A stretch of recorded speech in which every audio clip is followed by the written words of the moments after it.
Hey guys, this is Anand and welcome back to my channel Sage Computations. I hope you all are doing good. तो आज हम लोग बात करेंगे default arguments के बारे में। लास्ट वीडियो में हमने बात करी थी कीवर्ड आर्ग्यूमेंट नुआंसेस यानी कीवर्ड आर्ग्यूमेंट्स के बारे में थोड़ा और डिटेल में देखा था। अगर वो वीडियो आपने नहीं देखी है तो मैं उसका लिंक ऊपर आई बटन में दे दूंगा, आप वहाँ से जाके देख सकते हैं। तो चलिए बिना किसी देरी के शुरू करते हैं डिफॉल्ट आर्ग्यूमेंट्स। तो डिफॉल्ट आर्ग्यूमेंट्स क्या होते हैं? जो पहले से डिफाइंड होते हैं, मतलब अगर आप पहले से डिफाइन नहीं होते, मतलब आप डिफॉल्ट पहले से डिफाइन भी होते हैं और आप खुद भी डिफाइन कर सकते हैं। लेकिन अब जब प्रोग्राम कॉल कर रहे हैं तो अगर आपने उस डिफ़ॉल्ट आर्ग्यूमेंट्स को वहाँ पे नहीं डाला तो बाय डिफ़ॉल्ट वो वही वैल्यू रिटर्न करेगा, और अगर आपको उसको ओवरराइड करना है तो आप उस वैल्यू को वहाँ पे शो कर सकते हैं। इसका मतलब क्या हुआ? बहुत कंफ्यूजिंग सा लग रहा है, राइट? इसे प्रैक्टिकली देखेंगे तो अच्छे से क्लियर हो जाएगा। चलिए देखते हैं।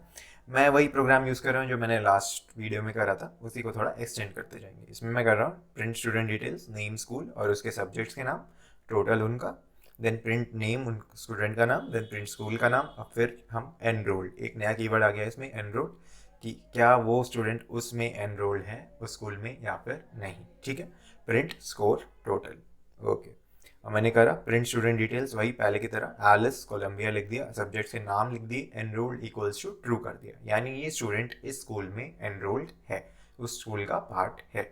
अब मैंने प्रिंट कराया तो अब देखिए क्या है, नेम आ गया, स्कूल आ गया, एनरोल्ड इक्वल्स टू ट्रू आ गया, स्कोर आ गया। ठीक है, अब मैं क्या करता हूँ, अगर मैं यहाँ पे एनरोल्ड की वैल्यू को स्किप कर दूँ इस फंक्शन को इन्वोक करते वक्त, आप देखिए प्रिंट स्टूडेंट डिटेल्स को इन्वोक करा, बट मैंने इसमें कहीं भी एनरोल्ड नहीं लिखा है। नाम लिखा है, प्लेस लिखा है, सब्जेक्ट्स के नाम लिखे हैं, बट कहीं भी मैंने इसमें एनरोल्ड कीवर्ड का यूज़ नहीं करा है। तो ये क्या दे देगा? Type error, print student details missing one required positional argument enrolled. Okay, तो अब अगर मैं इसको एनरोल्ड इक्वल्स टू फॉल्स कर दूँ, मैंने लिखा ये फंक्शन दोबारा से इन्वोक करा, एनरोल्ड इक्वल्स टू फॉल्स करा और टोटल भी निकाला, सब कुछ करा। ठीक है, मैंने एनरोल्ड इक्वल्स टू फॉल्स क्या करा, मतलब यहाँ पे मैं फंक्शन डिफाइन कर रहा हूँ दोबारा से, but enrolled equals to false by default ही लिख रहा हूँ फंक्शन के अंदर, और देन सेम फंक्शन है, सब कुछ जैसा पहले करा था।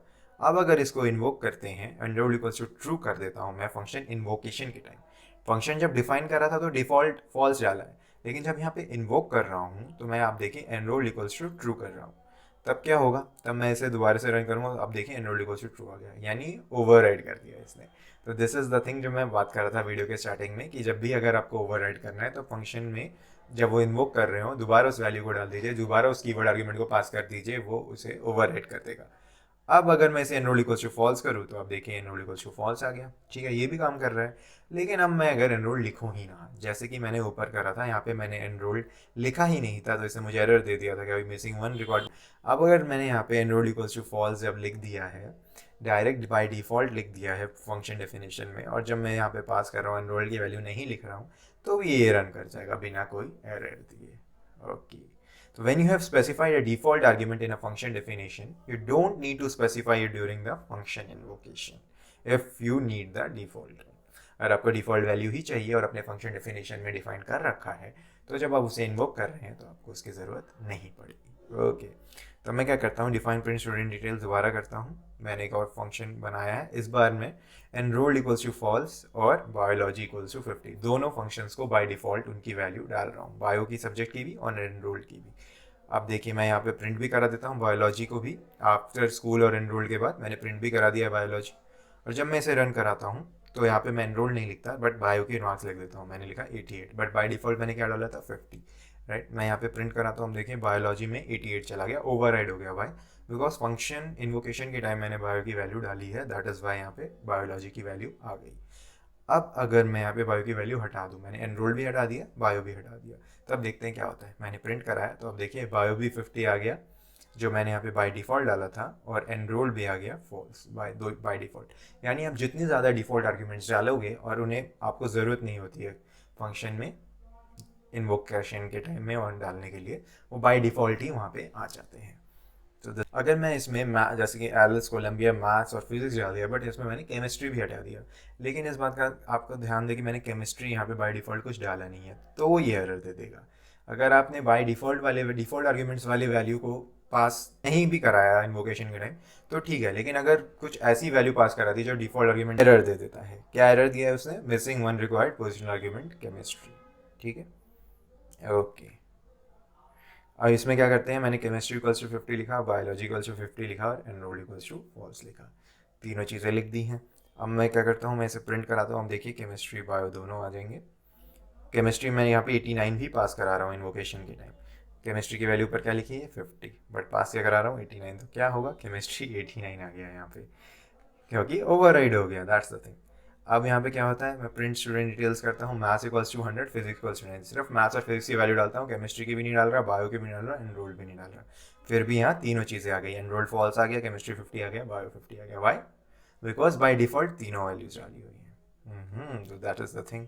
अब मैं क्या कर रहा हूँ, यहाँ पे मैथ्स इक्वल टू 50 कर देता हूँ। आप इस फंक्शन को थोड़ा ध्यान से देखें, है कि ऊपर वाला ही फंक्शन, बट इसमें क्या हो रहा है, कीवर्ड पोजीशन दोनों का मिसमैच हो रहा है। देखिए जैसे हम मिक्स करते थे, मैथ इक्वल्स टू 50 कर दिया मैंने, कीवर्ड आर्ग्यूमेंट्स पहले डाल दिया है, उसके बाद भी पोजीशन आर्ग्यूमेंट्स डाले हैं, जैसे फिजिक्स और केमिस्ट्री। फिजिक्स बेसिकली जो पोजिशनल है, बाकी तो कीवर्ड ही है बाई डिफॉल्ट। ठीक है, मैं इसे रन कराऊंगा तो ये एरर दे देगा, non default arguments follows default arguments. इस बात का आपको ध्यान रखना है कि कीवर्ड आर्ग्यूमेंट्स जैसे हम पास कराते थे, कीवर्ड आर्ग्यूमेंट्स में ऑर्डर इंपॉर्टेंट होता था, पहले पोजीशनल आते थे, देन आपके कीवर्ड आते थे। उसी तरीके से डिफॉल्ट में क्या होता है, आपको जो डिफॉल्ट आर्ग्यूमेंट्स होते हैं वो एंड में लिखने होते हैं, पहले आपको पोजिशनल आर्ग्यूमेंट्स यानी नॉन डिफॉल्ट आर्ग्यूमेंट्स लिखने होते हैं। तो नॉन डिफॉल्ट आर्ग्यूमेंट्स यहाँ पे आप देखिए, मैंने ऊपर लिखे तो है नेम और स्कूल, बट फिर मैंने एक डिफॉल्ट डाल दिया मैथ्स, देन दोबारा से नॉन डिफॉल्ट डाल दिया फिजिक्स। तो दिस इज द थिंग, ये गड़बड़ हो जाएगी। आपको पहले नॉन डिफॉल्ट आर्ग्यूमेंट्स लिखने हैं, देन डिफॉल्ट आर्ग्यूमेंट्स लिखने हैं। जैसे कि पोजिशनल होते थे देन कीवर्ड होते थे, वैसे ही नॉन डिफॉल्ट पहले देन डिफॉल्ट। ओके, नहीं तो एरर दे देगा। Default argument needs to be specified at the very end of the argument list which is passed into your function. ठीक है, अब क्या करते हैं, अब मैं यहाँ पे नेम स्कूल लिख देता हूँ, देन वापस से मैथ्स फिजिक्स। आप देखिए मैंने नेम लिखा, स्कूल हार्वर्ड लिख दिया डिफॉल्ट, फिर मैथ्स फिजिक्स, फिर केमिस्ट्री, फिर ये एरर दे देगा। भाई डिफॉल्ट नॉन डिफॉल्ट का चक्कर, ये non default argument follows default argument. ठीक है, अब क्या करते हैं, नेम इक्वल्स टू स्कूल, फिर नेम इक्वल्स टू अपना नाम दे दिया आनंद, देन स्कूल दे दिया, मैथ्स फिजिक्स केमिस्ट्री आपको पता ही है, डिफॉल्ट पहले आ गया, फिर एरर दे देगा ये non default argument follows default arguments. इस बार क्या करते हैं, सबको डिफॉल्ट बना देते हैं, नेम भी डिफॉल्ट भैया, स्कूल भी डिफॉल्ट, सब्जेक्ट सारे डिफॉल्ट, देन एनरोल्ड भी डिफॉल्ट। अब क्या करते हैं, इसको रन कराते हैं। अब मैं इन्वोक करता हूँ बिना कोई वैल्यू पास करे हुए, तो भी ये रन हो जाएगा। देखिए नेम आ गया आनंद, स्कूल आ गया एम, एनरोल्ड आ गया फॉल्स, केमिस्ट्री बायो स्कोर सब कुछ आ गया यहाँ पे। वाई? बिकॉज मैंने सारी की सारी वैल्यूज़ डिफ़ॉल्ट इसमें पास करा दी थी। तो इन्वोक करने के टाइम में आपको कुछ भी आर्ग्यूमेंट पास करने की ज़रूरत नहीं है, जितनी भी डिफ़ॉल्ट आर्ग्यूमेंट्स होंगी सब के सब एक्सट्रैक्ट आ जाएंगे। राइट? ठीक है, एक चीज़ और, मान लो सिर्फ मैं इसमें नेम चेंज करना चाहता हूँ, बाकी सारे वैल्यूज़ डिफ़ॉल्ट चाहिए मुझे, तो मैं क्या करूँगा, प्रिंट स्टूडेंट डिटेल्स, इसे इन्वोक करूँगा, नेम को एलेक्स कर दूँगा। आप देखिए नेम चेंज हो गया, बट बाकी सारी चीज़ें बाय डिफ़ॉल्ट आ गई हैं। अब अगर मुझे थोड़ी और चीज़ें चेंज करनी है, इस बार मैं पोजिशनल आर्ग्यूमेंट्स का यूज़ कर रहा हूँ। प्रिंट स्टूडेंट डिटेल्स एलेक्स मैंने लिख दिया, आईआईटी लिख दिया, आपको पता है नेम पहले आता है, देन स्कूल आता है, देन 89 आपका जो भी सब्जेक्ट था सबसे पहले वाला यानी मैथ्स था, देन आपको पता है कि फिर आ गया बायो, देन आ गया एनरोल्ड ट्रू। तो आप ये क्या करेगा, देखिए 89 तो आपको क्यों आया पहले, क्योंकि 89 जो था यहाँ पे पहले मैथ्स था, देन फिजिक्स था, देन केमिस्ट्री था, देन बायो था। ठीक है, तो अब देखिए यहाँ पे क्या होगा, name equals to Alex, school IIT, then chemistry 50, bio, then score आपका चेंज हो गया 286 हो गया। भाई बिकॉज 89 ही सबसे पहले वाले पोजिशनल आर्ग्यूमेंट में यानी मैथ्स में चला जाएगा। तो this is the thing, then ये चेंज हो जाएगा, आपका स्कोर वहाँ पे 286 हो जाएगा। तो इसका क्या फ़ायदा है, इसका फ़ायदा ये है कि आपको कोई एक टेम्पलेट दे दिया, हमने फंक्शन बना दे दिया, टेम्पलेट की तरह बना दिया, सारी वैल्यूज़ डिफ़ॉल्ट कर दी। बट कभी कभी क्या होता है कि बहुत सारी चीज़ें उनमें सेम है, बहुत सारे लोगों में बहुत सारे एम्प्लॉयज़ हैं, मान लो आपके एम्प्लॉयज़ के कुछ वो किसी सेम डिपार्टमेंट में है, तो आपको बार बार डिपार्टमेंट तो चेंज नहीं करना होगा, बाय डिफ़ॉल्ट डिपार्टमेंट दे देंगे। राइट? उनका सैलरी स्ट्रक्चर डिफरेंट होगा, तो आप सैलरी चेंज करते जाएंगे बजाय चेंजिंग द एम्प्लॉयज़ नेम और उनके मैनेजर्स नेम। हो सकता है कि मैनेजर सेम हो, कुछ एम्प्लॉयज़ का की सैलरीज डिफरेंट हो, तो ये वहाँ पे काम आ जाता है आपको। बस सैलरी चेंज करनी है, नेम डिपार्टमेंट भी सेम रखना है, मैनेजर भी सेम में रखना है, तो वहाँ पे ये सेम हो जाएगा, वहाँ पे एक काम आ जाएगा। बाय डिफ़ॉल्ट आप ये डाल सकते हैं। और फ़ायदा क्या है, आप पोजिशनल आर्ग्यूमेंट्स का यूज़ कर सकते हैं, वहाँ पे जिस पोजीशन पे वो होगा आप वहाँ पे उसे आगे डालते जाइए, उस पोजीशन आर्ग्यूमेंट वो डायरेक्ट उठा लेगा, आपको कीवर्ड की डालने की ज़रूरत नहीं है। जब कीवर्ड की ज़रूरत पड़े तो वो डाल दीजिए, दोनों को मिक्स एंड मैच कर लीजिए।